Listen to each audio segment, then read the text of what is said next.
जंगल में टुनटुनी चिड़िया अपनी बेटी सुनहरी चिड़िया के साथ अपने 2 मंजिले बने घिये के घर में रहती थी। ये घर उसके पति भूरा चढ़ाने बनवाया था। पिछले साल की गर्मी में लू लगने की वजह से टुनटुनी चिड़िया के पति की मौत हो गई। टुनटुनी चिड़िया नीचे के हिस्से में रहती थी और ऊपर का हिस्सा किराए पर चढ़ा देती। जो घर का किराया आता उससे उसके घर का खर्च चलता। एक दिन की बात है, टुनटुनी चिड़िया के पास कौवा और कौवी का जोड़ा आता है जिनका नाम कालू सुंदरी था। वो उससे कहते हैं, चिड़िया बहन, मैंने सुना है आपका 2 मंजिला घर है। आप ऊपर का हिस्सा किराए पर देती हो। हमें घर की तलाश है। कृपया करके आप हमें ऊपर वाला हिस्सा किराए पर दे दें। देखो टुनटुनी चिड़िया बहन, मना मत करना। हम बहुत बड़ी परेशानी में हैं। अगर तुमने भी मना कर दिया तो हम इस भयंकर गर्मी में मर जाएंगे। अरे कालू भैया, इसमें मना करने वाली कौन सी बात है? मुझे तो अपना घर तो किराए पर उठाना ही है। वैसे भी मेरा ऊपर वाला घर कल ही खाली हुआ है। मुझे भी नए किराएदार की तलाश थी। अच्छा हुआ जो आप आ गई। आप अपना सामान ऊपर वाले हिस्से में लगा लें। ये सुनकर कालू कौवा सुंदरी कौवी बहुत खुश हो जाते हैं और जल्दी से जाकर अपना सामान टुनटुनी चिड़िया के ऊपर वाली मंजिल में रख देते हैं। तभी टुनटुनी चिड़िया की बेटी सुनहरी चिड़िया अपनी माँ से कहती है, मम्मा, अंकल आंटी तो ऊपर वाली मंजिल पर अपना सामान लेकर चले गए, लेकिन आपने तो किराए की कोई बात ही नहीं की। आपको उन्हें बताना चाहिए था ना। कोई बात नहीं सुनहरी बेटी, वो भागे थोड़ी ही जा रहे हैं, यही तो रहेंगे। मैं कल उनसे किराए की बात कर लूंगी। तुम ज्यादा फिक्र मत करो। जाओ जाकर अपना काम करो। वहीं दूसरी तरफ कालू सुंदरी घर को देखकर बहुत खुश थे। अरे कालू, ये कितना अच्छा घर है। पहाड़ों की ठंडी ठंडी हवाएं खिड़की से आ रही है। बड़ा मजा आ रहा है। मैं तो सोने जा रही हूँ। बहुत जोरों की नींद आ रही है मुझे। दोनों पति पत्नी आराम से सो जाते हैं। शाम को जब उनकी नींद खुलती है तब कालू सुंदरी से कहता है, सुंदरी, नींद तो बहुत अच्छी आई। बड़े दिनों बाद ऐसी सुकून भरी नींद आई है। शाम होने को आई, पेट में चूहे कूद रहे हैं। कुछ खाने को मिल जाता तो मजा 2 गुना हो जाता। कालू, तुम भोजन की चिंता क्यों करते हो? भोजन भी मिल जाएगा। उसका इंतजाम मैं अभी चुटकी बजाते कर दूंगी। ये टुनटुनी चिड़िया मुझे बेवकूफ लगती है। मैं अभी जाकर उससे कुछ लेकर आती हूँ।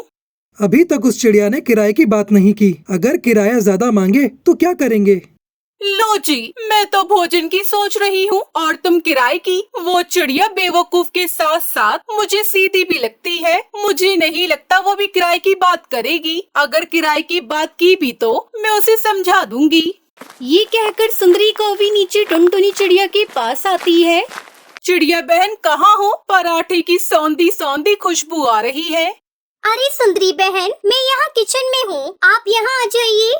क्या पका रही हो चिड़िया? सौंधी सौंधी खुशबू पर कमरे तक आ रही थी। मेरा तो मन ही नहीं माना और मैं चली आई। आलू के पराठे बना रही हूँ सुंदरी बहन। मुझे आलू के पराठे बहुत पसंद है। आलू के पराठे? ये तो मेरे कालू को भी बहुत ज्यादा पसंद है। ये ले सुंदरी बहन, कुछ पराठे आपके और कालू भैया के लिए। चिड़िया, तुम बहुत अच्छी हो। भगवान तुम जैसा मकान मालिक हर किराएदार को दे। सुंदरी कौवी आलू के पराठे लेकर चली जाती है। टुनटुनी चिड़िया उसकी चिकनी चुपड़ी बातों में आने लग जाती है और किराए की बात करना भूल जाती है। मम्मा, आपने सुंदरी आंटी से किराए के बारे में बात क्यों नहीं की? अरे भूल गई बेटा, कल जरूर करूँगी।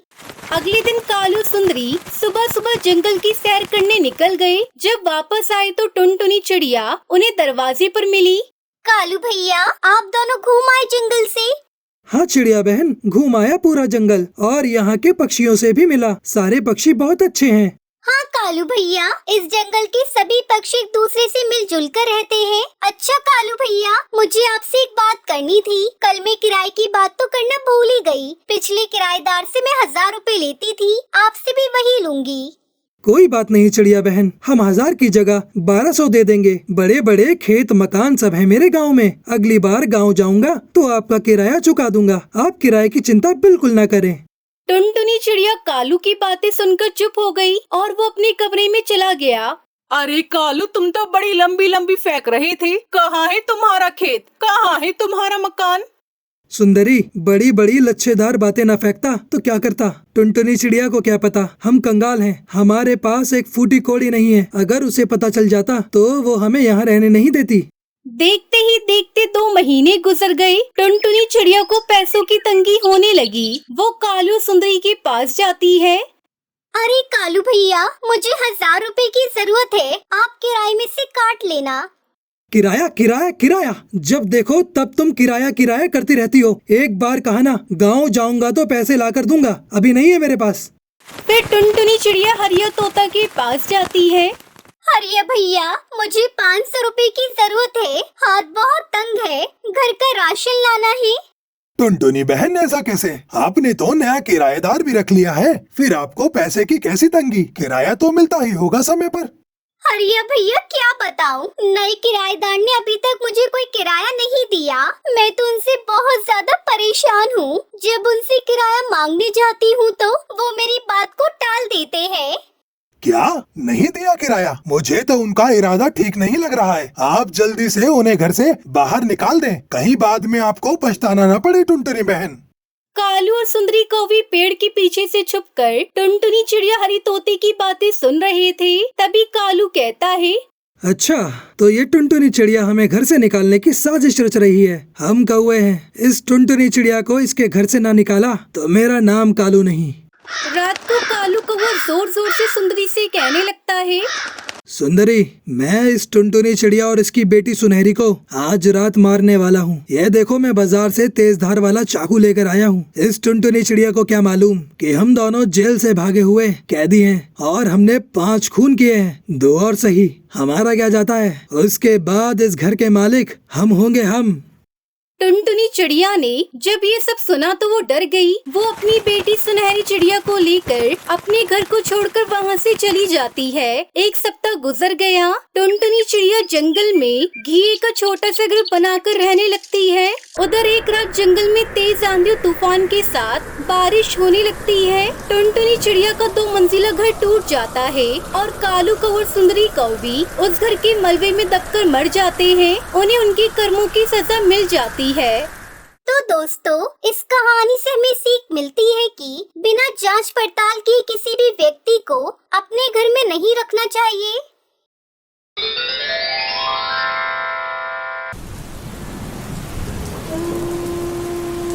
भीमनगर के जंगल में टुनटुनी चिड़िया अपनी बेटी सुनहरी चिड़िया और अपने बेटे गोलू चिड़ा के साथ रहती थी। टुनटुनी चिड़िया बहुत ही गरीब थी। बहुत मुश्किल से मेहनत मजदूरी करके वो पैसे कमाती थी और अपने दोनों बच्चों को पालती थी। बारिश का मौसम आने वाला था। जंगल के सभी पक्षी अपने अपने घोंसले की मरम्मत कर रहे थे। मम्मा, देखो ना, जंगल के सभी पक्षी अपने अपने घोंसले की मरम्मत कर रहे हैं। अपना भी तो घोंसला कई जगह से टूट गया है। क्या तुम अपने घोंसले की मरम्मत नहीं करोगी?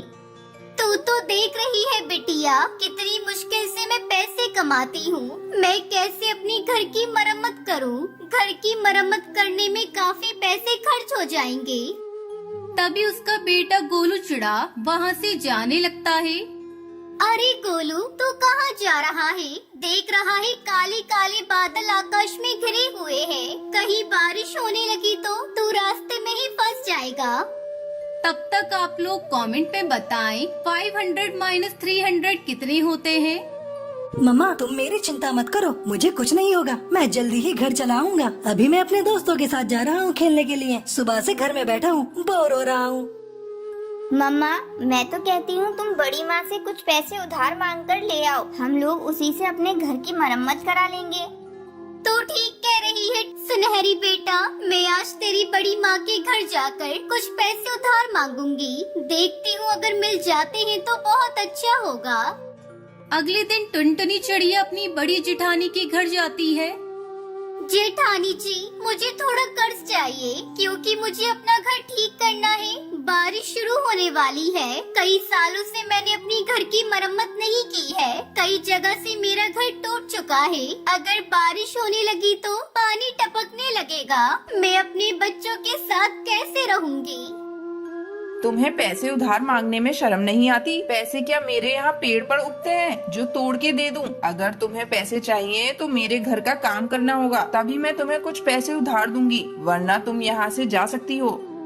टुनटुनी चिड़िया अपनी जेठानी को कोई जवाब नहीं देती और वापस अपने घर लौट आती है। घर लौटकर वो सुनहरी को सारी बात बताती है। टुनटुनी चिड़िया अपनी बेटी से बात कर ही रही थी कि तभी जोर जोर से बारिश शुरू हो जाती है और उनके घर में पानी टपकने लगता है। ये देखकर सुनहरी चिड़िया टुनटुनी चिड़िया से कहती है, मम्मा आप परेशान मत हो, मैं जंगल से कुछ लकड़ियाँ लेकर आती हूँ। इतना कहकर सुनहरी चिड़िया जंगल की तरफ निकल जाती है। रास्ते में बहुत तेज बारिश हो रही थी। सुनहरी चिड़िया लकड़ियाँ ढूंढने के लिए पूरे जंगल में घूमती है, लेकिन उसे घर पक्का करने के लिए कुछ नहीं मिलता। थक हार कर वो एक पेड़ की डाल पर बैठ जाती है। तभी वहाँ बंटी कबूतर आता है। सुनहरी को परेशान देखकर वो उससे पूछता है, बेटा तुम यहाँ ऐसे उदास क्यों बैठी हो? अंकल जी हमारा घर टूट गया है और बारिश की वजह से उसमें पानी आने लगा है। अब मैं क्या करूं? मेरी माँ भी बहुत परेशान है।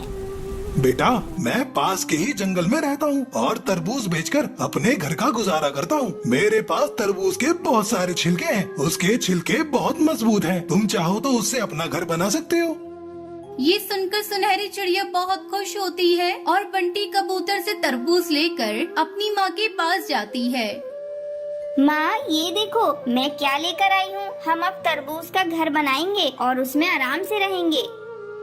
बेटा तूने तो बहुत अच्छा काम किया, चल अब मिलकर अपना घर बनाते हैं। फिर दोनों माँ बेटी तरबूज से अपना घर बनाती है और उसमें रहने लगती है। सभी पक्षी उनके घर की तारीफ करने लगते हैं। एक दिन हरी काकी टुनटुनी चिड़िया के घर आती है। अरे टुनटुनी, तू भी हमारे लिए ऐसे तरबूज का घर बना दे। इसमें जितने पैसे लगेंगे तुम उससे ले लेना। ठीक है हरी काकी, मैं आपके लिए भी तरबूज का घर बना दूंगी। अब सुनहरी चिड़िया बंटी कबूतर से तरबूज के छिलके ले आती है और टुनटुनी चिड़िया तरबूज का घर बनाती। सुनहरी बेटा तूने बहुत अच्छा काम किया, तूने घर भी बना दिया और अब इसी घर से हमारे घर का खर्चा भी होने लगा। तू बहुत ही समझदार है बेटा।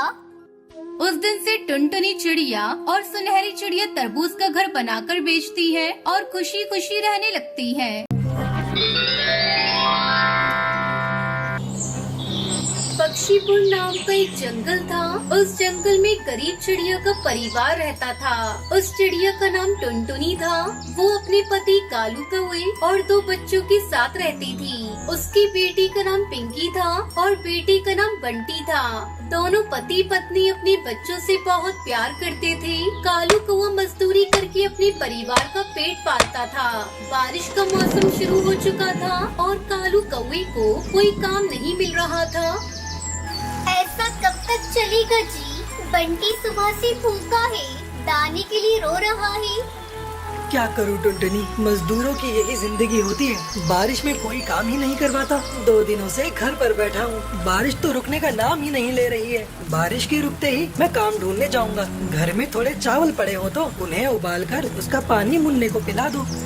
तब तक आप लोग कमेंट में बताएं 63 into 9 कितने होते हैं। नहीं जी, कई बार किचन का सारा डब्बा देख लिया, अनाज का एक दाना तक नहीं। कई बार पिंकी भी भोजन मांग चुकी है, पर हर बार उसे अभी देती हूँ कहकर चुप करा देती हूँ। बच्चे भूख से तड़प रहे हैं। जाकर बिट्टू कबूतर के घर देखो, शायद कुछ मिल जाए। हम भूखे रह लेंगे, पर बच्चों की तरफ उससे देखा नहीं जाता। अच्छा ठीक है, तुम कहती हो तो मैं जा रहा हूँ, पर मुझे नहीं लगता कि बिट्टू कबूतर मुझे भोजन देगा। कालू कौवा भोजन लेने के लिए घर से बाहर निकलता है। बाहर का नजारा देखकर उसके तो होश ही उड़ गए। चारों तरफ पानी हिचकोले मार रहा था। कई पक्षियों के घर टूटकर पानी में बह रहे थे। कालू कौवा जोर से चिल्लाता है, अरे बच्चों को लेकर जल्दी से बाहर निकलो, वरना हम सबकी यही समाधि बन जाएगी। क्या हुआ जी, क्यों चिल्ला रहे हो? खाना पूछने भेजा था बिट्टू भैया से, लड़ने नहीं। टुनटुनी अपने दोनों बच्चों को लेकर घर से बाहर आती है। अरे बाप रे, ये पानी तो हमारे घर में घुसने ही वाला है। अब हम अपने बच्चों को लेकर कहाँ जाएंगे? मैं मुन्ना को संभालती हूँ, आप पिंकी बेटी को पकड़ पानी का बहाव बहुत तेज है।